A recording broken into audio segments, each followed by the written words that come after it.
Champions ट्रॉफीत पाकिस्तानच्या विजयाचा जल्लोष करणे मध्य प्रदेशमधील 15 जणांना महागात पडले आहे. पाकिस्तानच्या समर्थनार्थ घोषणाबाजी करणे, पाकच्या विजयानंतर रस्त्यावर फटाके फोडल्याप्रकरणी मध्य प्रदेश पोलिसांनी 15 तरुणांना अटक केली आहे. या सर्व तरुणांवर देशद्रोहाचा गुन्हा दाखल करण्यात आला आहे.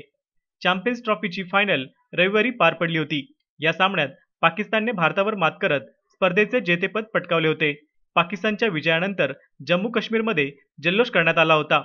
आता मध्य प्रदेशमध्ये देखील 15 मुस्लिम तरुणांनी पाकच्या विजयाचा जल्लोष केल्याचे समोर आले आहे.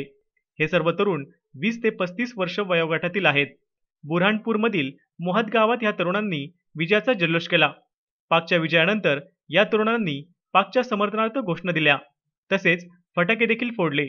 मोहाद हे गाव मुस्लिम बहुल असून गावातील एका हिंदू ग्रामस्थाने या प्रकरणी पोलिसांकडे तक्रार केली होती. आम्ही 15 तरुणांना अटक केली असून त्यांच्या विरोधात देशद्रोह आणि फौजदारी स्वरूपाचा कट रचणे या कलमाखाली गुन्हा दाखल केला आहे.